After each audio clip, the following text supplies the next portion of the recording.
Welcome to my channel. I'm Annabelle. I'm a tarot practitioner for over 35 years. In this video, we are going to be talking about Catherine, the Princess of Wales, and whether or not she's going to be as beloved and effective as Queen Elizabeth. The reason I'm doing this reading this weekend is because we did find out that King Charles was in the hospital due to an adverse reaction to some of his cancer treatments. A little alarming anytime someone of an advanced age, and he is of an advanced age, goes into the hospital with a cancer diagnosis. There could be some trouble ahead. So we'll be right back.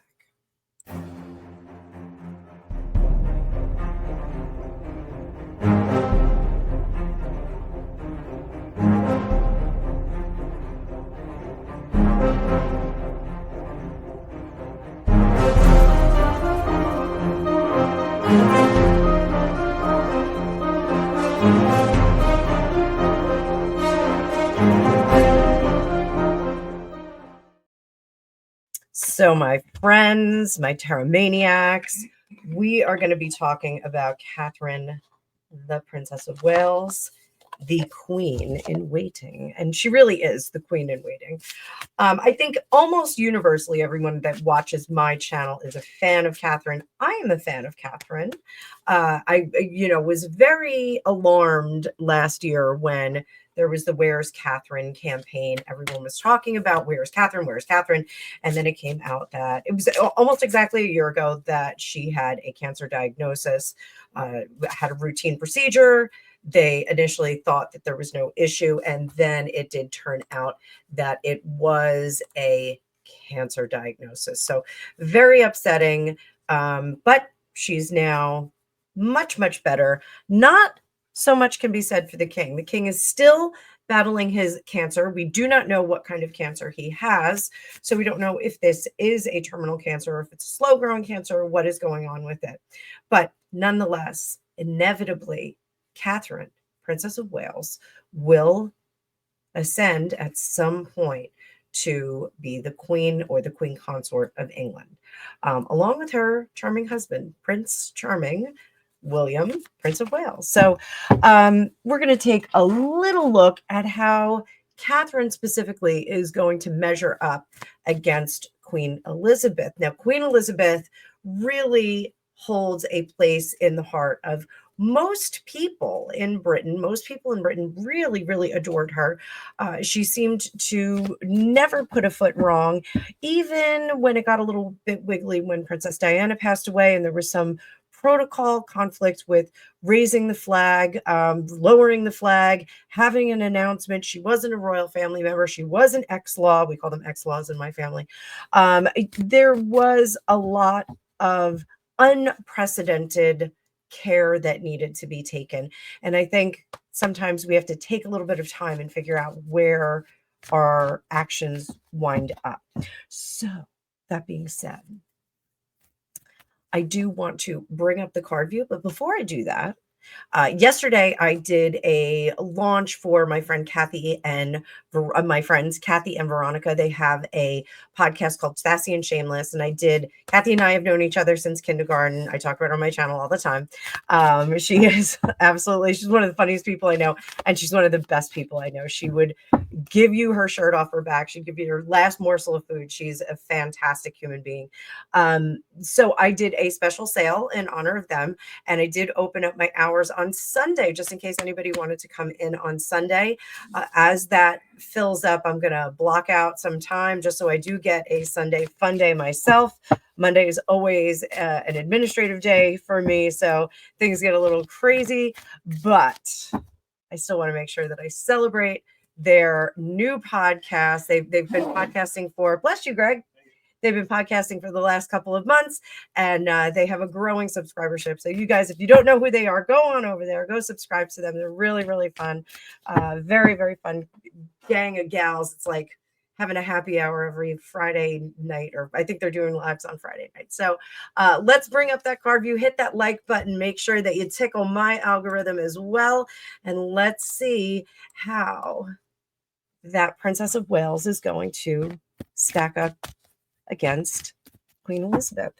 So I do believe, do declare, I do believe that Queen Elizabeth gave great care in the cultivation of Catherine, knowing that she was going to be supporting her king and maintaining the line of succession, the monarchy, and also raising a king. So I do think that Queen Elizabeth gave great care to Catherine.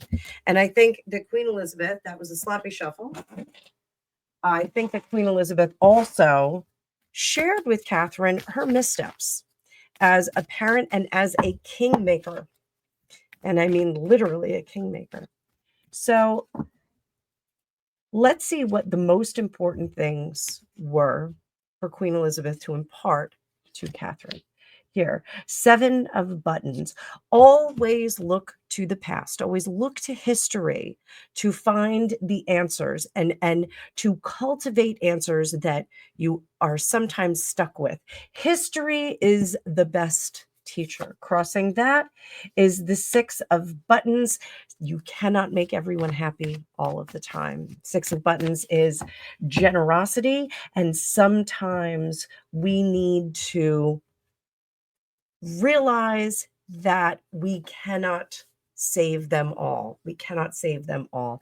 And this would be individuals around her. What is the primary thing? What did Queen Elizabeth tell Catherine was the primary thing? Was it family? Was it the kingdom? Was it the line of succession? What was it? What was the main primary objective for her as a queen? To not be political, to maintain. And you can see in this Madame Clara 5 penny tarot, spinning plates. Spinning plates. We always have to balance. So does that mean that we represent the royal family alone and say the royal family is the best thing ever? No, she has to really balance those things. And I do think that some of their conversations were very sweet, and I think that they were very funny. So, what was the caution that Queen Elizabeth gave her?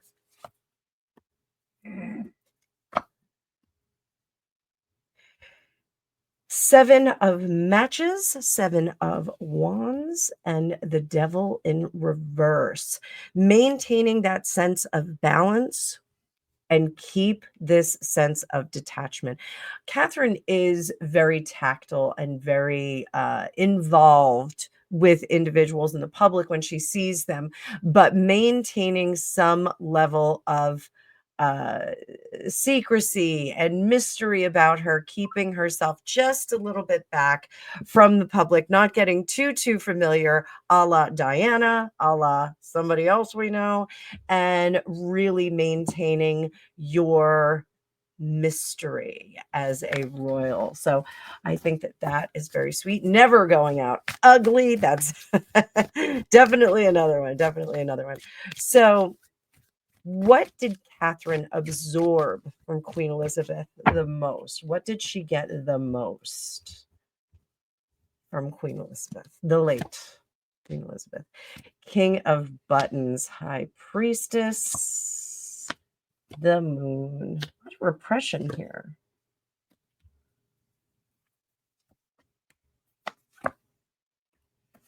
So I do think what she got from Queen Elizabeth the most was that you can live a private life.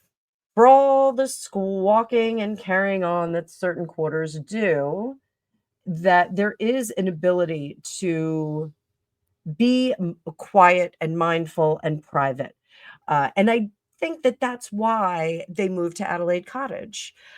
Their other home, and I cannot recall the name of it. I'm sorry, I forgot the name of it. But their other Amner Hall.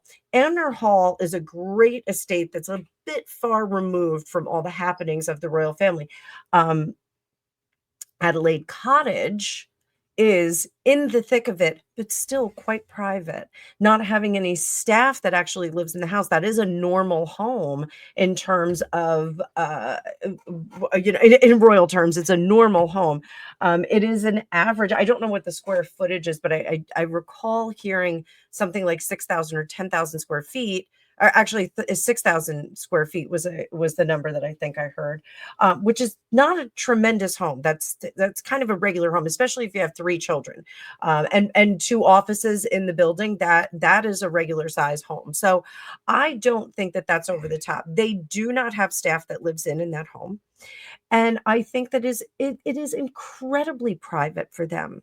There are moments where they can go work out. There's an indoor pool. Catherine apparently is a morning swimmer, from what I understand, and she does swim quite often. So that there's absolutely the ability to live a private, quiet life without the kerfuffle, without having the paparazzi taking a million pictures, without being chased down the street a la Princess Diana. So, Diana, Princess of Wales. Sorry, HD tutor.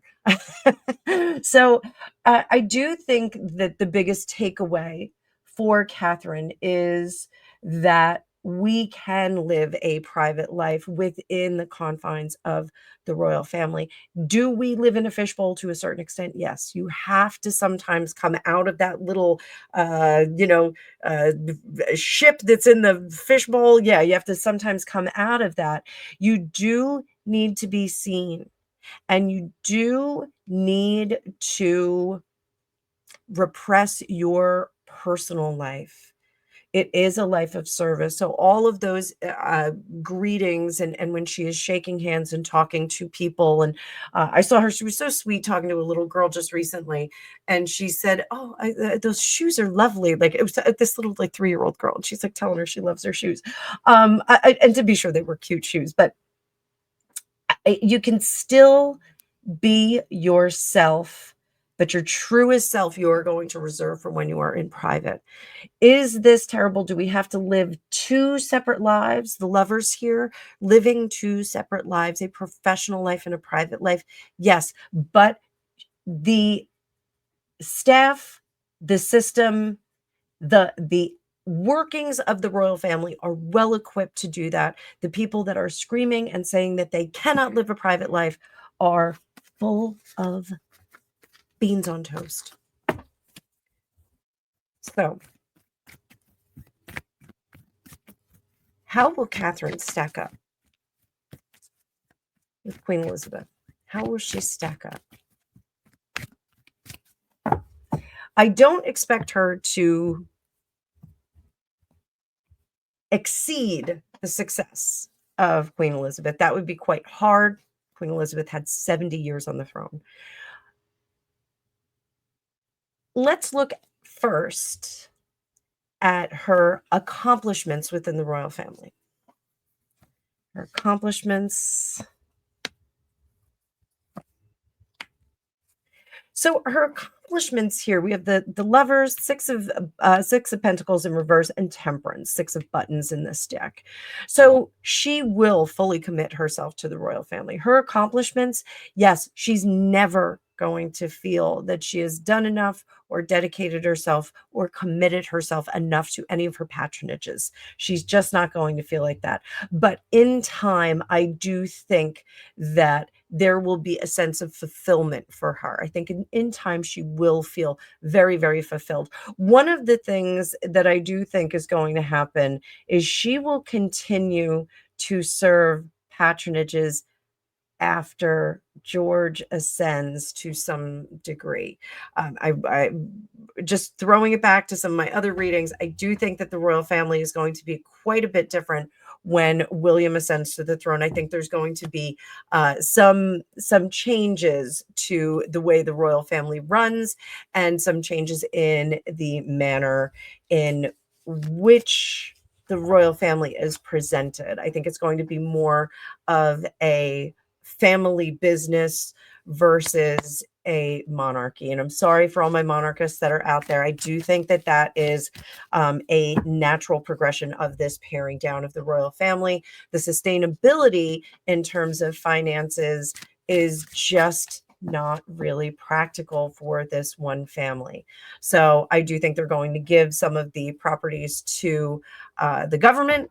and the government is going to run those as either, I hate to say bed and breakfast, but as museums, institutions that represent the history of the royal family. And I think they will maintain a few of those with privilege to be able to use like Balmoral or Buckingham Palace for their offices, those kinds of things. So sorry if you don't like that. So I think that she will be working on those patronages. There will be some kind of legacy for her after her son ascends. So here's the big question.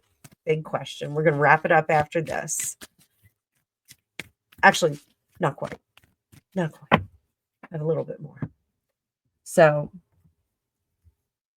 how will the British public see her? And how will the world at large see her? British public here. I'm going to put you guys on a pedestal up here. And then we'll have the world in general down at the bottom. British public, how are you going to see her? So we do get a recurrence of the young queen. So what do I mean by that?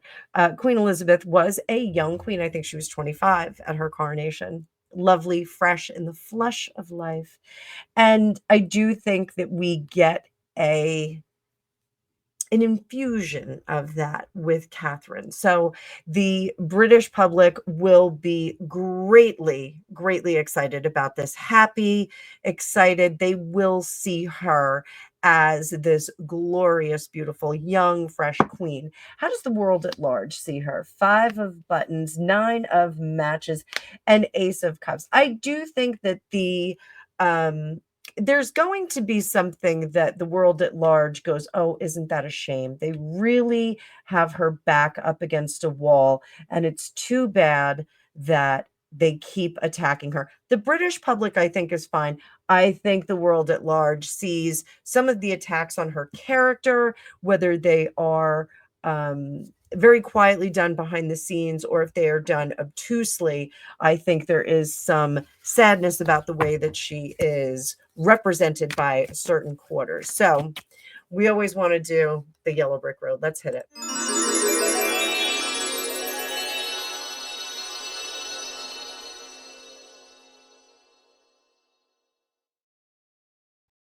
So let's give her a yellow brick road. What does she need to have a successful reign next to her husband? Page of Cups.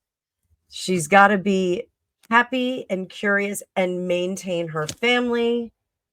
Moon, there we go. Hang on. High Priestess. Oh, there's lots of stuff going on here.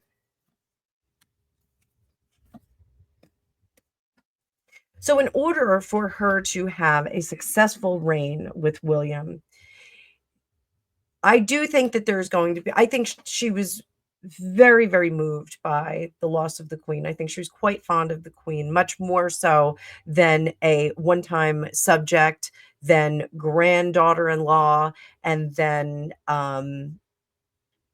apprentice to the position. Let's put it that way. I think she was very, very fond of the queen. And I think it was very difficult for her to transition to Princess of Wales with that whole shift of power. Not that she had a problem with Queen Camilla or King Charles or anything like that, but she's also fond of King Charles and Camilla. And this change is going to be somewhat difficult for her, somewhat complicated and awkward. Over here, family, she will try and keep her family intact and as tight emotionally as possible, intellectually, emotionally, and familial. She wants to keep their family tight, their family of 5.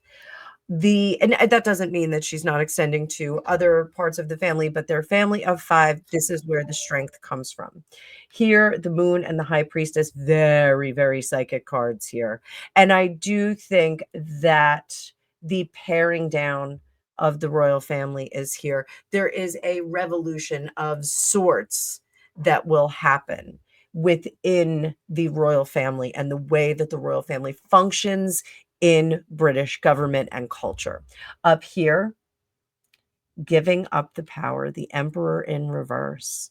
This is a reduction of power.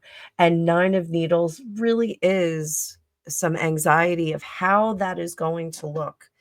Is it going to destroy the line of succession and the flow of monarchy, the tradition of monarchy? I think there will be a lot of questions about that. Is it a sad thing to see the monarchy as we have known it for all of us, for our uh, in living history, in living memory? Um, I think it would be very difficult to see a change in this. It won't be a revolution like, the Russian Revolution, the French Revolution. We're not going to see the same kind of thing, but we are going to see some change in the way that this monarchy functions. And here it is a new beginning under the surface. They have to understand this Page of Cups, this Fool card, new beginnings. Things are going to change. They're going to be different moving forward. And this is something that she's going to have to reconcile, that it is not a failure, that it is an evolution of the royal family. So that's what I have to say about that. So curious what you guys think. What kind of queen do you think Queen Catherine is going to be? I don't know what her number is going to be, but Queen Catherine, it's a lovely, has a lovely ring to it. And let me know if you think that Queen Elizabeth is going to be hanging around her spiritually and offering up some information. I have my own feelings on that, and I want to see what you guys have to say below. So let me know if you have other questions about this. I think we can keep asking questions. I do feel that we are inching toward a changing of the guard again. I don't think it's going to be imminent, but I think inching toward that. I have always said consistently that King Charles is king for a day. He is not going to be on the throne, certainly not for the length of time that his mother was. That would be impossible. But given the cancer diagnosis, I've also said when Queen Margrethe abdicated from the throne, that Charles and Camilla were both very curious about how that would look in the British royal family. And I think that the only thing that has stopped them has been the possible damage to the royal family, possibly a weakening of the royal family. So you can comment on that as well. And I will see you guys in the future. I hope you're having a fantastic weekend. Again, if you want to take advantage of my sale, go on down below. Take advantage of my sale. See you guys later.